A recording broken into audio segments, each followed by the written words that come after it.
தாவேகாவிற்கு whistle சின்னம் ஒதுக்கப்பட்டிருக்கிறது. அதையொட்டி ரோட்டில் போகிற வரும் பொழுது, அப்புறம் வயதானவர்கள் போகும் பொழுது, பள்ளிகளுக்கு கல்லூரிகளுக்கு மாணவர்கள் குழந்தைகள் போகும் பொழுது, அலுவலகங்களுக்கு வேலை செய்பவர்கள் போகும் பொழுது, இப்படி எல்லாரையும் தொந்தரவு செய்யும் விதமாக இந்த அணில் குஞ்சுகள், விசிலடிச்சாங்குஞ்சுகள் இந்த விசிலை வாயில் வைத்து கொண்டு ஊதிக்கொண்டிருக்கிறது.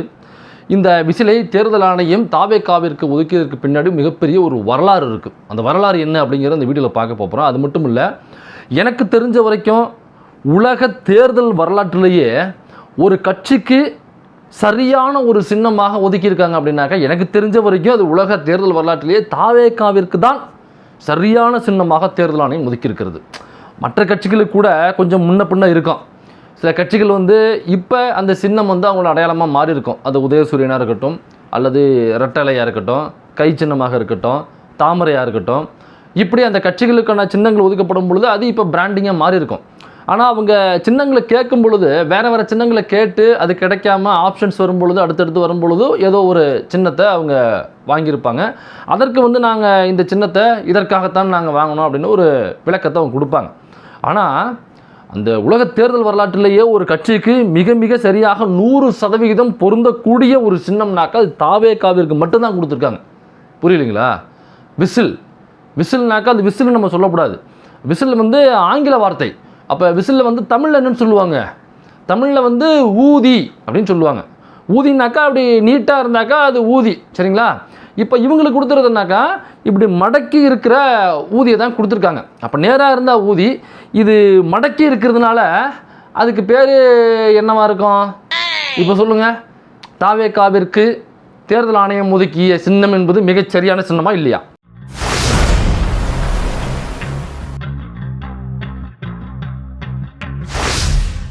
இப்படியாக தேர்தல் ஆணையம் மடக்கு ஊதியை தாவேகாவிற்கு ஒதுக்கி இருக்கிறது. அது என்னவோ தெரில, ஆளை பார்த்தோன்னே முடிவு பண்ணிட்டாங்க போட்டு தேர்தல் ஆணையம். இவங்களுக்கு இந்த சின்னம் தம்பா கரெக்டாக இருக்குன்னு தூக்கி கொடுத்துட்டாங்க. அந்த மடக்கி ஊதியை தூக்கி கையில் கொடுத்துருக்கானுங்க. இல்லை, அந்த சின்னம் கொடுக்கணுன்ற அவசியமே இல்லை. ஏன்னா சின்னம் கொடுத்தாதான் அவங்க அப்படின்னு நமக்கு தெரியணுமா இல்லை? ஆளை பார்க்கும் போதே நமக்கு தெரியாதா? இந்த ஊதி சின்னத்தை ஏன் தேர்தல் ஆணையம் தாவேகாவிற்கு ஒதுக்கி இருக்கிறது அப்படின்னாக்கா, அவங்க ஒன்றும் சும்மாலாம் கொடுக்கல, ரொம்ப சரியாக ஒதுக்கியிருக்காங்க. ஏன்னாக்கா இந்த தாவேகாரவங்களுக்கு என்ன வேலைனாக்கா, எதையாவது வாயில் வச்சுக்கிட்டே இருக்கணும் அவங்களுக்கு. இல்லை சொல்கிறேன், வாயில் வச்சுக்கிட்டே இருக்கணும்னாக்கா ஊதுறது ஊதி அப்படின்னு சொல்கிறேன். ஏன்னா நீங்கள் பார்ப்பீங்கல்ல, தியேட்டரில் பார்ப்பீங்க. நான் எதுவும் டபுள் மீனிங்லாம் பேசலாம், சிங்கிள் மீனிங்கில் தான் பேசுகிறேன்.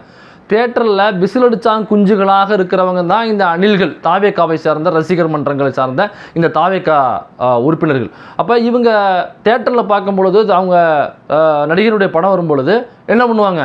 பாட்டு வரும் பொழுது, அல்லது ஃபைட் சீன் வரும் பொழுது, அல்லது பிஜிஎம் போட்டு இன்ட்ரோ சீன்ஸ் வரும் பொழுது, மாசான டைலாக் வரும் பொழுது, பஞ்ச் டைலாக் வரும் பொழுது, அந்த அணில் குஞ்சுகள் என்ன பண்ணும்? தேட்டருக்குள்ளே இப்படி கையை மடக்கி வாய்க்குள்ளே வச்சுக்கிட்டு ஊதுவாங்க. அதனால் சொல்கிறேன், அவங்களுக்கு எதையாவது வாயில் வச்சுக்கிட்டே இருக்கணும் அப்படிங்கிறதுக்காக சரி ரைட்டு, அவங்களுக்கு இப்போ அதையே கொடுத்துருவோம், ஊதியவே கொடுத்துருவோம் அப்படின்னு சொல்லிட்டு தேர்தல் ஆணையம் சரியாக ஒதுக்கி இருக்கிறது. இப்போ இந்த விசிலை ஒதுக்கியாச்சா? இப்போ விசிலடிச்சாங்க குஞ்சுகளாக இருக்கக்கூடிய அந்த அணில் குஞ்சுகள் என்ன பண்ணுன்னா, அந்த கோட்டில் கூட ஒரு பாட்டு வரும், இந்த விசிலு அப்படின்னு சொல்லிட்டு ஒரு பாட்டு வரும். இப்போ அந்த பாட்டை எடுத்து போட்டு ப்ரமோஷன் பண்ணுவாங்க. பார்த்தீங்களா, எங்கள் தளபதி அன்றே கணித்தார், எங்கள் தளபதி பார்த்தீங்களா விசிலை வச்சு அன்றைக்கே பாட்டு பாடியிருக்காரு. அந்த விசிலை திட்டமிட்டு தளபதி அவர்கள் நெருக்கடி கொடுத்து அந்த விசிலை தன்னுடைய சின்னமாக வாங்கியிருக்கிறார் அப்படின்னு அந்த கோட்டில் உள்ள பாட்டை போட்டு ப்ரமோஷன் பண்ணிட்டு இருப்பானுங்க. அப்படி இல்லைனாக்கா இப்போ ஐபிஎல் வரும். வழக்கமாக எலெக்ஷன் டைமில் தான் அந்த ஐபிஎல் வரும். இப்போ ஐபிஎல் டைமில் இந்த சென்னை சூப்பர் கிங்ஸ்க்கான பாட்டே பார்த்தீங்கன்னா, மச்சான் விசில் போடு அப்படின்ற மாதிரி ஏதோ ஒரு பாட்டு வரும் தோனியை வச்சு. அப்போ அந்த பாட்டை எடுத்து போட்டு பாருங்கள், தோனியே எங்களுக்கு ஓட்டு கேட்குறாரு பாருங்க அப்படின்னு இந்த தற்குறிகள், இந்த ஆச்சரியக்குறிகள் முழுக்க பாருங்கள். எலெக்ஷன் டைமில் அந்த விசில் போடு அப்படிங்கிற பாட்டை எடுத்து போட்டு தோனியே எங்களுக்கு வாக்கு கேட்குறாரு அப்படின்னு கொஞ்சம் கூட கூச்ச நாச்சம் இல்லாமல் அந்த பாட்டை எடுத்து போட்டு ப்ரமோஷனுக்கு தூக்கிட்டு வருவாங்க. இதில் இந்த அணில் குஞ்சுகள் கொஞ்சம் அதிகபட்சமாக போய் யோசிக்கக்கூடிய விஷயமாக என்ன இருக்கிறாங்க? ஏன் தெரியுமா நாங்கள் விசிலை வாங்கினோம்? ஆமாம், அந்த விசில் நாங்கள் ஒரு விசில் ப்ளோயர். சமூகத்தில் நடக்கக்கூடிய குற்றங்களுக்கு எதிராக, சமூகத்தில் நடக்கக்கூடிய அவலங்களுக்கு எதிராக, சமூகத்தில் நடக்கக்கூடிய சட்டத்துக்கு புறம்பான விஷயங்களுக்கு எதிராக நாங்கள் ஒரு விசில் ப்ளோயராக எங்கள் வச்சுருக்கோம். அதனால தான் நாங்கள் திட்டமிட்டு அந்த விசிலை வாங்கினோம் அப்படின்னு இந்த காலேஜ் பிள்ளை இருப்பான் பாருங்க, கொஞ்சம் கூட கூச்சம் இல்லாமல் உட்காந்து லூஸ் மாவோட உட்காந்து பேட்டி கொடுத்துட்ருப்போம். ஓ, அவங்க வராங்களா, அவங்க வரும்போது இவங்களையும் சேர்த்து கூப்பிட்டு வராங்களா அப்படின்னு பேசிட்டு தானுங்கள. அதே மாதிரி பாருங்கள், நாங்கள் ஒரு விசில் ப்ளோயர் அப்படின்னு சேனல் முழுக்க தம்பி ப்ளோயர்னு வேணால் சொல்லுங்கள், அது வேணால் ஒத்துக்கலாம்.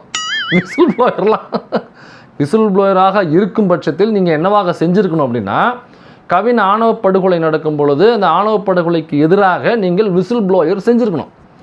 அதே மாதிரி இங்கே சமூகத்தில் சாதிய தீண்டாமைகள் நடக்கும் பொழுது அந்த சாதிய தீண்டாமைகளுக்கு எதிராக, சாதிய வன்கொடுமைகளுக்கு எதிராக நீங்கள் விசில் ப்ளோயராக தமிழ்நாடு முழுக்க இருந்திருக்கணும்.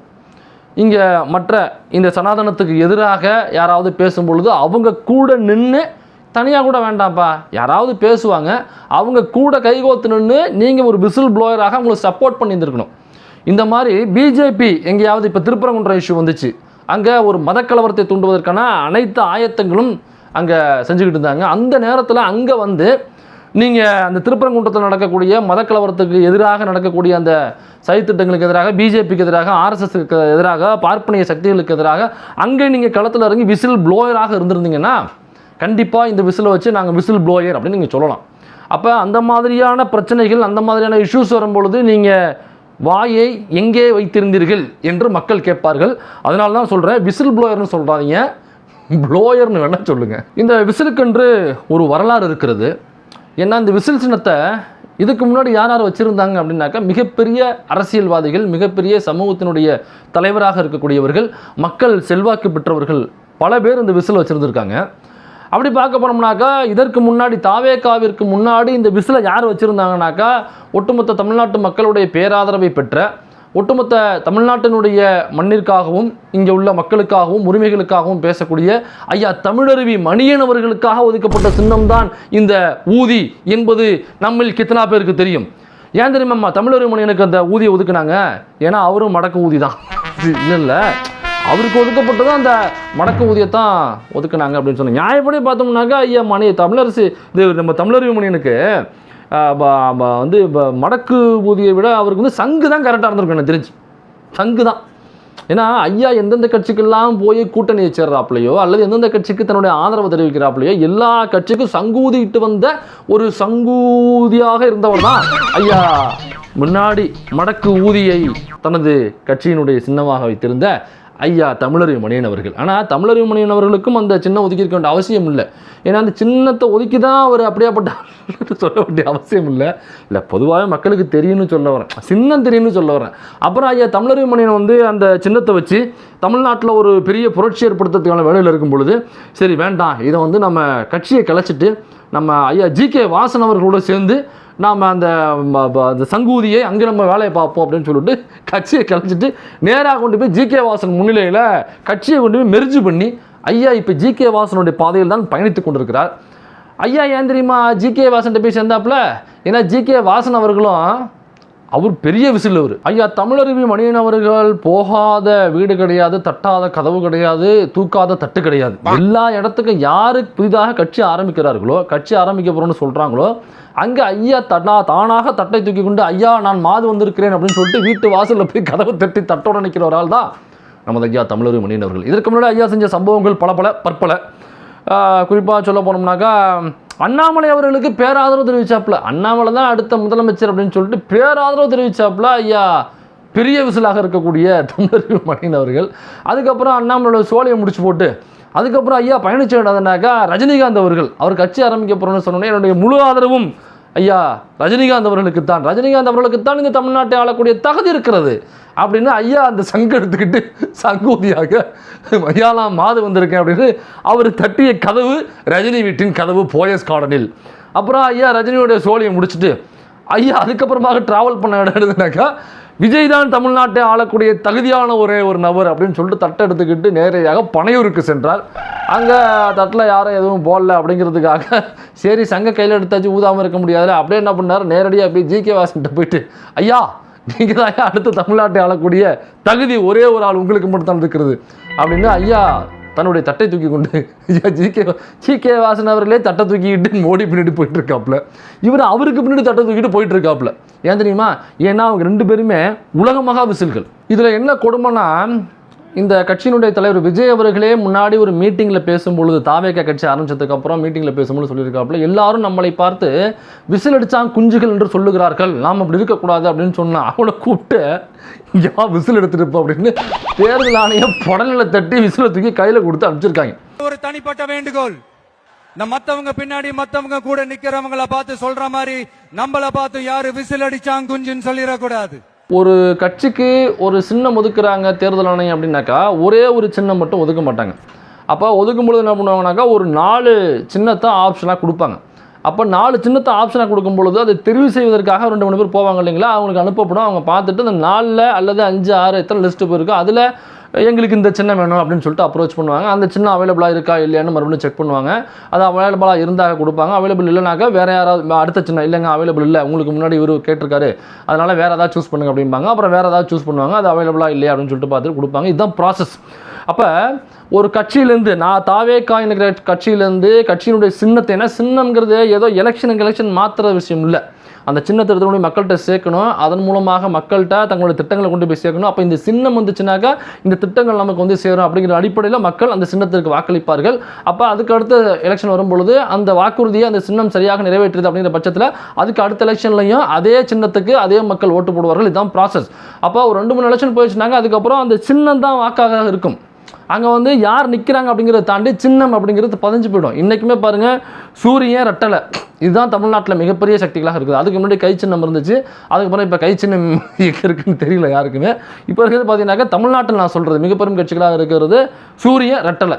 ஊரில் போய் கேட்டிங்கன்னா தான் சொல்லுவாங்க எந்த கட்சின்னு கேட்டாங்க சூரியன் கட்சிம்பாங்க, இல்லை தம்பி நான் இலை கட்சி அப்படிம்பாங்க, சில பேர் ரெட்டலை கட்சிம்பாங்க. அப்போ அந்த சின்னம் ஏற்படுத்தக்கூடிய தாக்கம் இருக்குல்ல, அந்த சின்னத்தை வச்சு தான் இன்னைய வரைக்கும் அதிமுக வண்டி ஓட்டிகிட்டு இருக்கு. எம்ஜிஆர் என்கிற ஒரு நபர் அந்த சின்னத்தை கொண்டு வந்தார், சின்னத்தை கொண்டு வந்து சேர்க்குறாரு, மிகப்பெரிய அளவில் சின்னம் போய் சேருது. ஆனால் அந்த எம்ஜிஆர் கொண்டு போய் சேர்த்த சின்னம் இருக்கு இல்லைங்களா, அந்த சின்னத்துக்காக தான் இன்ன வரைக்கும் ஓட்டு போட்டுருக்காங்களே தவிர எடப்பாடி பழனிசாமி என்கிற தனிநபருக்காக ஓட்டு போடவில்லை. அவர் பேசுகிற பேச்சு எனக்கு இவ்வளவு கூமுட்டையாக இவ்வளவு முட்டாள்தனமாக பேசக்கூடிய ஒருத்தருக்கு எப்படி மக்கள் நம்பி ஒரு 70 சீட்டு கிட்டத்தட்ட எப்படி ஜெயிக்க வைக்கிறாங்க போன எலெக்ஷனில். அவ்வளவு இடர்பாடுகள் செய்தும் அவ்வளவு பிஜேபியோட திட்டங்களை அவர் என்டார்ஸ் பண்ணி உள்ள வரவேற்று அந்த திட்டங்களை அமல்படுத்தியதாக இருக்கட்டும், மக்களுக்கு எதிரான திட்டங்களை இவ்வளவு நடந்துமே எதிர்க்கட்சியாக கிட்டத்தட்ட 69லேருந்து 70 சீட்டு வாங்கிட்டு போய் உட்காடுறாங்கனாக்கா அப்போ மக்கள் அந்த நம்பிக்கையை இழந்திருக்காங்க. ஆனால் 70 சீட்டு ஜெயிக்கக்கூடிய அளவுக்கு மக்கள் ஓரளவுக்கு நம்பிக்கை வச்சிருக்காங்க. அந்த நம்பிக்கை எதுனாக்கா அந்த சின்னம் என்கிறத கண்ணை மூடிட்டு ரெட்டலை போய் அமைக்க இல்லைப்பா நாங்கள் காலங்காலமாக ரெட்டலைக்கு போடுவோம் அப்படிங்க. அப்போ சின்னம்ங்கிறது எவ்வளோ முக்கியம் பாருங்கள். அப்போ சின்னத்தை வாங்கும்போது ரொம்ப கவனமாக வாங்கணும். அப்போ 4 சின்னத்தை 5 சின்னத்தை உங்களுக்கு ஒதுக்கி கொடுக்குறாங்க, இதில் ஏதாவது சூஸ் பண்ணுங்க அப்படின்னாக்கா போய் செலக்ட் பண்ணுறவன் அறிவாளியாக இருந்தால் இந்த ஊதியை எவனாவது செலக்ட் பண்ணுவானா? நீ இனிமேல் ஓட்டு கேட்க போகும்போது ஒன்று என்ன சொல்ல, மடக்கு ஊதி வந்துட்டான்டா அந்த பாருங்க கமெண்ட்லேயே பாருங்க எத்தனை பேர் போட்டிருக்காங்க பாருங்க, மடக்கு ஊதி விஜய், மடக்கு ஊதி புசியானது, மடக்கு ஊதியாடா பாருங்க எத்தனை கமெண்ட் பாருங்க. நம்ம பேசிட்டு இருக்க சமயத்திலேயே இந்த மடக்கு ஊதிங்கிறது பேசி வந்துருச்சுடா ஊதிகளாம்டா. ஒரு சின்னத்தை செலக்ட் பண்ண போறீங்கன்னா ஏன்னா ஏற்கனவே விசிலடிச்சாங்குஞ்சின்னு கிண்டல் பண்ணிருக்காங்க. நீ விசிலையே போய் வாங்கிட்டு வந்தீங்கன்னாக்கா அப்போ மக்கள் உன்னை என்ன நினைப்பாங்க, எவ்வளவு ஏளனமாக, எவ்வளவு ஒரு ஜோக்கர்த்தனமாக, எவ்வளவு ஒரு கோமாளியாக மக்கள் உங்களை பார்க்க மாட்டாங்களா? விஜய் சொன்னதுக்கு அப்புறமும் நம்மளை விசில் அடிச்சாங்க கொஞ்சம் சொல்கிறாங்க, நம்ம இருக்கக்கூடாதுன்னு சொன்னதுக்கப்புறம் விசிலை கொண்டு போய் கையில் கொடுத்தினாக்கா என்ன பண்ணுவான், தூக்கி வாயில் வச்சுட்டு தான் போவான். இந்த சின்னத்தை வாங்கினதுலேருந்து இவனுங்க பண்ணுற அட்ராசிட்டிஸ் இருக்குது பார்த்தீங்களா, ஏதோ உலகத்தில் சின்னத்தை வாங்கிட்டு வந்தாங்க மாதிரி ஊர் முழுக்க உன்னை கலாச்சி தள்ள போகிறானுங்க, ரோஸ்ட் போட்டு தள்ள போகிறானுங்க. நீ ஓட்டு கேட்டு இல்லை முதல்ல நீ வெளில இருப்பிய எலெக்ஷனுக்கு, படம் இருக்கு இல்லைங்கிற நீ முதல்ல வெளில இருப்பிய எலெக்ஷனுக்கு, அதுவே உனக்கு தெரியாது. டே உங்களுக்கு போகி பண்டிகையே கிடையாது, எதுக்குடா நீ பொங்கல் கொண்டாடிட்டு இருக்கீங்க? அந்த சின்னத்தை வச்சுக்கிட்டு தெருவாக ரோடாக நின்றுக்கிட்டு உனக்கு பண்ணுற அட்ராசிட்டிஸ் இருக்குது பார்த்தீங்களா. போயிட்டு வர்ற எல்லா பொதுமக்களுக்கும் அவ்வளவு தொந்தரவுகளை கொடுக்குறாங்க. சேகுவரா இருக்கா இப்போ பார்த்தீங்களா, சேகுவரா அவனுடைய மனைவி வந்து அவங்க மதிமுகம் சேனலில் ஒர்க் பண்ணுறாங்க, ஒரு பத்திரிகையாளராக இருக்காங்க. அவங்க இன்றைக்கி சாலையில் அவங்க அலுவலகத்துக்கு போகும்பொழுது வழியை மறைச்சிக்கிட்டு ஒரு 30-40 கிட்ட 50 பேர் நினைக்கிறேன் அந்த தாவேக்க துண்டை போட்டுக்கிட்டு இந்த கட்சிக்காரவங்க எல்லாம் விசில் அடிச்சா குஞ்சுகள் அந்த விசிலை வச்சுக்கிட்டு கிட்ட வந்து விசில் அடிக்கிறது, அப்புறம் போயிட்டு வர மக்கள்கிட்ட கொடுத்து விசில் அடி அப்படின்னு சொல்லி வற்புறுத்துறது. அப்புறம் டிஸ்டர்பன்ஸ் இது எவ்வளோ பெரியவங்க இருப்பாங்க, வீட்டில் வயதானவர்கள் இருப்பாங்க, முடியாதவங்க இருப்பாங்க, மருத்துவம் சார்ந்து ட்ரீட்மெண்ட்டில் இருக்கிறவங்க இருப்பாங்க, குழந்தைகள் இருப்பாங்க, ஹார்ட் பேஷண்ட் இருப்பாங்க, இந்த மாதிரி எவ்வளோ பேர்கள் இருப்பாங்க. இப்போ இவ்வளோ பேருக்கும் விசில் அடிக்கிறேன் அப்படிங்கிற பேரில் எவ்வளோ தொந்தரவு கொடுக்குறாங்க பாருங்க. ரோட்டில் நின்று போயிட்டு வரலாம், நான் வேலை இல்லாமல் உன்னைய மாதிரி உங்கள் ஒப்பங்காசு டிக்கெட் வாங்கிட்டு போய் தேட்டரில் உள்ள சீட்டுகளை பூரா உடச்சிட்டு வர தற்குறிகள் நினச்சிட்டு இருக்கேன், ஆச்சரியக்குறி நினச்சிட்டு இருக்கேன். அவன் வேலைக்கு போய் சம்பாரித்து அவன் தன்னுடைய குடும்பத்தை காப்பாற்றிட்டு இருக்கான். 10 நிமிஷம் லேட்டாக போய் நீ ஃபிங்கர் பிரிண்ட் வைக்கிற ஒரு நிமிஷம் லேட்டாக ஆச்சுனாக்கா அவன் லாஸ் ஆஃப் பே, ஒரு நாள் சம்பளம் கிடையாது, அதனால் வேலை செஞ்சாகணும். அப்போ எவ்வளோ இடர்பாடுகள் கடையில் இந்த மக்கள் வாழ்ந்துக்கிட்டு இருக்காங்க, எவ்வளோ கஷ்டப்பட்டு வாழ்ந்துட்டு இருக்காங்க. உங்கள் இஷ்டம் இருக்குது, நீங்கள் விசில்ஸ் வந்துருச்சு அப்படிங்கிறதுக்காக விசில போடுன்னு சொல்லிட்டு ரோட்டில் வரவங்களுக்கு எவ்வளவு தொந்தரவுகள். தாவேக்காவுக்கு விசில் சின்னம் அறிவிச்சாங்க. போற வரக்கூடிய படத்துல எல்லாத்தையுமே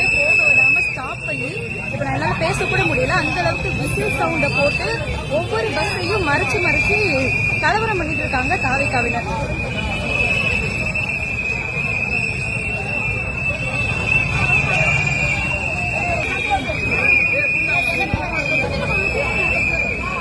இதில் நானே நேரடியாக பாதிக்கப்பட்டேன். நம்ம மகிழ்னனுடைய அரண்சை மகிழ்னனுடைய அம்மா இறந்து போயிட்டாங்க. அதனால் ஒரு 3 நாளாக நம்ம அங்கே தான் இருந்தோம். அவங்க அம்மாவை ஹாஸ்பிட்டலேருந்து திரும்ப வீட்டுக்கு கூப்பிட்டு வந்து அப்புறம் வீட்டில் இருந்துட்டு மறுநாள் தான் தகனம் நடைபெற்றுச்சு. அதெல்லாம் முழுக்க இருந்துட்டு இன்றைக்கி தான் தகனம் முடிஞ்சிச்சு. மதியம் தான் தகனம் முடிஞ்சிச்சு. அதை முடிச்சுட்டு அதுக்கப்புறம் வீட்டுக்கு வந்து அந்த வீடியோ ஷூட் பண்ணுறேன். இதில் நடந்தது என்னன்னாக்கா, நாங்கள் காலையில் ஒரு வேலையாக போயிட்டு திரும்ப மகிழ்னனுடைய வீட்டுக்கு போகிறோம். ஒரு பொருள் வாங்கிட்டு தான் வந்தோம். வாங்கிட்டு திரும்ப போயிட்டுருக்கோம். போகும்பொழுது சாலிகிராமில் ஃபுல்லாக ஒரு 50 பசங்க இருப்பானுங்க. எல்லாம் சின்ன சின்ன எப்படி காவல்துறை அனுமதிக்குது. நாளைக்கு நான் ஏதாவது இந்த மாதிரி ஒரு 50-60 பேரை வச்சுட்டு போகிற வர வண்டியை மறைச்சி நீ வந்து இதை பண்ணு அப்படின்னு சொல்லி நான் வீடியோ எடுத்தேன்னாக்கா அது எவ்வளோ பெரிய தவறான செயல். அவங்களுடைய வேலை கடுமில்ல. அவங்களுடைய ஏதோ ஒரு அவசரமாக போவாங்க. ஒரு எனக்கு ஆட்டோக்கள் போவோம் பிக்கப் பண்ணுறது. அவ்வளோ ஆட்டோக்கள் சென்னையில் இருக்கும். அப்போ அவங்க ஏதோ ஒரு ரேப்பிடோவில் ஓலாவில் ஓட்டிகிட்டு இருப்பாங்க, இண்டிவிஜுவலாக ஓட்டிகிட்டு இருப்பாங்க, கால் பண்ணியிருப்பாங்க, பிக்கப் அந்த ஆட்டோவை நிப்பாட்டி அவரை விசில் ஊத சொல்லி அதை வீடியோ எடுக்கிறானுங்க. இல்லைனாக்கா ஒரு 10 பேர் சூழ்ந்து நின்றுக்கிறாங்க. நான் போகிறேன், என்னையும் மறைச்சிட்டானுங்க. நாங்கள் அந்த டெத்து அங்கே வந்து ஒரு பொருள் தேவை, நாங்கள் வாங்கிட்டு போயிட்டுருக்கோம். எடுக்கிறதுக்கு நேரமாச்சு, அவ்வளவு அவசரம். அந்த இறப்பு அங்கே காத்துக்கிட்டு இருக்காங்க. நாங்கள் அந்த பொருளை கொண்டு போய் கொடுக்கணும். அது ஒரு பொருள் வாங்க மறந்துட்டாங்க, அதை நாங்கள் வாங்கிட்டு போயிட்டு இருக்கோம். இப்போ இறப்புனாக்கா நம்மளுடைய மனநிலை என்னவாக இருக்கும்? அவங்க அம்மா மகளினுடைய அம்மா அங்கே என்ன நடந்துச்சு, அவங்களுடைய அழுகை, வந்தவங்க சொல்லி அழுதுது, அவங்க வீட்டில் உள்ளவங்க அழுதுகிட்டு இருந்தது, இதெல்லாம் பார்த்து நமக்கே ரொம்ப மனசு கஷ்டமாக எவ்வளோ ஒரு மனபாரத்தோடு நம்ம இருப்போம். இப்போ அந்த பொருளை வாங்கிட்டு போயிட்டு இருக்கும் பொழுது அவனுக்கு வந்து சிரிச்சுட்டே வந்து இந்த விசில ஊது மாமே விசில ஊது மாமே அப்படின்னு சொல்லிட்டு அவனுக்கு விசில கொண்டாந்து நீட்டும் பொழுது நமக்கு கடுப்பாகமாகத. கிட்ட வரும்பொழுது அவர் மாஸ்க் எடுத்துட்டு நீயா அப்படின்னானுங்க. ஆமாம் நான் தான் அப்படின்னேன். அப்புறம் அந்த சரி நான் விசில் பிடிக்கணும் விசில் வந்துருச்சு அப்படின்னானுங்க. இல்லை தம்பி அப்படின்னு சொல்லிட்டு அப்புறம் அவனுங்க மேலே நான் வச்சுட்டு வந்துட்டேன். விசில் நான் சொல்கிறேன். சமீபத்தில் வந்த ஒரு நாய்ஸ் பொல்யூஷன் சம்மந்தமான ரிப்போர்ட், இங்கே தமிழ்நாடு சென்னைக்குள்ளே உள்ள நாய்ஸ் பொல்யூஷன் சம்மந்தமான ரிப்போர்ட்டு அதான் இப்போ நீங்கள் பார்த்தீங்க. அந்த ஆர்டிக்கல் ஒன்று வந்துச்சு. அந்த ஆர்டிக்கல் இருக்குனாக்கா நாய்ஸ் பொல்யூஷன் முன்னைய விட இப்போ ரொம்ப அதிகமாக இருக்கிறது. சவுண்ட் பொல்யூஷன், நாய்ஸ் பொல்யூஷன், பயங்கர நாய்ஸ் பொல்யூஷன். ஏதோ ஒரு வகையில் இந்த நாய்ஸ் வந்து கண்ணாப்புனாலும் இப்போ எகிரி போய் கிடக்கு, எங்கேயோ எகிரி போய் கிடக்கு நாய்ஸ் பொல்யூஷன். இதனால் என்ன பிரச்சனைகள் விளைவுகள் வரும் அப்படின்னா, கண்ணுக்கு தெரியாத சில பிரச்சனைகள் நமக்கு வரும். மன ரீதியான பிரச்சனைகள் வரும். ப்ரெஷர் அதிகமாக இருக்கும். அல்லது இந்த மாதிரி ஹார்ட் பேஷண்ட்டு அவங்களுக்கு வந்து பாதிப்பு இருக்கும் நாய்ஸ் பொல்யூஷன், இந்த சவுண்ட் பொல்யூஷனால். அது இல்லைனாக்கா நிறைய பேர் ஏதாவது எக்ஸாமுக்கு ப்ரிப்பேர் பண்ணிட்டுருப்பாங்க. நீங்கள் சவுண்டாக ஒரு பாட்டு போடும் பொழுது நாய்ஸ் பொல்யூஷன், சவுண்ட் பொல்யூஷன் இருக்கும் பொழுது அவங்களால படிக்க முடியாது. ஸ்கூல் படிக்கிறவங்க அவங்க எக்ஸாமுக்கு ப்ரிப்பேர் ஆவாங்க, அல்லது காலேஜ் படிக்கிறவங்க செமஸ்டருக்கு ப்ரிப்பேர் ஆவாங்க. அந்த நேரத்தில் பாட்டு விடும் பொழுது அவங்களால படிக்க முடியாது. இப்படி இந்த சவுண்ட் பொல்யூஷன், நாய்ஸ் பொல்யூஷனால் எக்கச்சக்கமான பிரச்சனைகளை கண்ணுக்கு தெரிந்தும் தெரியாமலும் இந்த மக்கள் அதிகமாக பாதிக்கப்படுறாங்க. அதான் அந்த ஆர்டிக்கல் எழுதியிருக்கு. மிக மோசமாக இப்போ நாய்ஸ் பொல்யூஷன், சவுண்ட் பொல்யூஷன் ரொம்ப அதிகமாச்சுன்னு எழுதுறாங்க. இதோட சேர்த்து இப்போ இந்த விசிலையும் நீங்கள் கையில் கொடுத்துட்டீங்கன்னாக்கா இந்த பரதேசி நாங்கள் என்ன பண்ணுவாங்கனாக்கா தேட்டர் முழுக்க போயிட்டு இனிமேல் பாருங்கள், எந்த படத்துக்கு போனாலுமே எப்படி அந்த கொடியை கொண்டு போய் காமிச்சு அடியை வாங்கிட்டு வருவாங்களோ அந்த மாதிரி இப்போ விசிலை கொண்டு போய் வாயில் வச்சு வாய் மேலே மிதி வாங்கிட்டு வர போகிறாங்க. இப்போ எல்லா திரைப்படத்துக்கும் என்ன நடக்கும்னு நான் சொல்கிறேன் பாருங்களேன். இவனுங்க ஒரு 10-20 பேர் சேர்ந்துப்பானுங்க. திடீர்னு முன்னாடி போய் நின்றுட்டு 10 பேர் விசில் அடிச்சுட்டு கொடியை பிடிச்சி நிற்பானுங்க. ஒரு அஜித் படம், மங்காத்த படம் வருது, வாரங்களாம் பார்ப்போம். ராஜா மங்காத்த படம் ரிலீஸ் ஆகுது, வாங்க எல்லாரும் விசிலையும் கொடியும் எடுத்துகிட்டு வாங்க. அஜித் ஃபேன்ஸ் எல்லாம் உங்களுக்கு ரெடியாக காத்துக்கிட்டு இருக்காங்க. ஏன்னா இவனுங்களுக்கு சுத்தமாக எந்த ஒரு அறிவும் கிடையாது, எந்த ஒரு புரிதலும் கிடையாது. இவங்க தலைவர் வந்து ஒரு நடிகராக இருந்து தான் இப்போ அரசியல் கட்சிக்கு வந்திருக்காரு. அப்போ நடிகர் சினிமா அப்படிங்கிறதா ஒரு மிகப்பெரிய ஒரு பிளாட்ஃபார்மாக இருந்திருக்கு மக்கள்கிட்ட அவர் போய் சேர்றதுக்கு. அப்போ அந்த சினிமாவை அதுலேருந்து தான் ஒரு ரசிகரை நீ பிடிக்கிற, உன்னுடைய தலைவரை நீ பிடிக்கிற, அதுதான் உன்னுடைய பிளாட்ஃபார்மாக இருந்திருக்கு அப்படின்னாக்கா அதை நீ பேணி காக்கணும்ல. நீ பேணி கூட காக்க வேண்டாராச்சா, சும்மா போயிட்டு சும்மாவது வரலாம்ல. அங்கே ஜாலியாக கொண்டாடுற, விசில் அடிக்கிற, பாடுற, ஆடுற. ஆனால் அந்த சேர்கள்லாம் அதுக்கு போட்டு உடைக்கிற. வெளியில் இருந்த பெரிய கண்ணாடி ஒன்று, ஹாலில் இருந்த கண்ணாடி, அதை தள்ளி விட்டு உடச்சிட்டாங்க. ஏதோ ட்ரெய்லர் படம் இல்லையோன்னு நினைக்கிறேன், போட்டு கோட்டுன்னு நினைக்கிறேன், போட்டு உடச்சிட்டாங்க.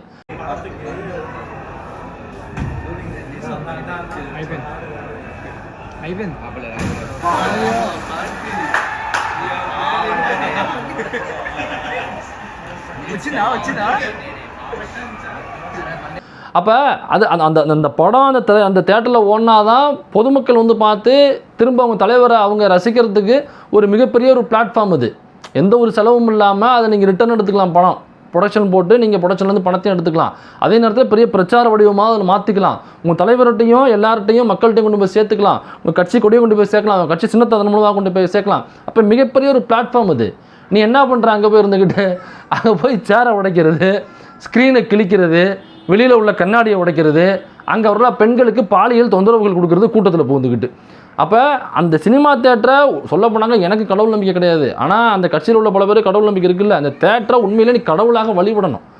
அங்கே போய் நின்றுட்டு தேவையில்லாத வேலையெல்லாம் செய்கிற இந்த காட்டுமிராண்டி கூட்டம் திரும்ப பாருங்கள். இந்த விசிலை கொண்டு போய் வச்சுட்டு இவனுங்க தேட்டரில், பொது வழியில், வெளியில் என்னென்ன அட்ராசிட்டிஸ் பண்ணுறானுங்க பாருங்கள்.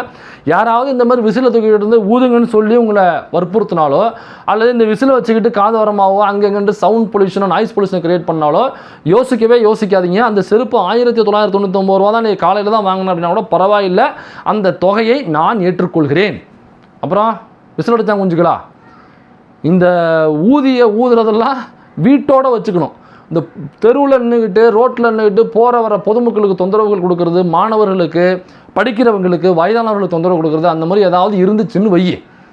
திரும்பவும் சொல்கிறேன், அந்த 1999 ரூபா தொகையை யூடியூப் ரூட்டர்ஸ் ஏற்றுக்கொள்ளும். என்ன ஊதிகளா? மட்டுமா?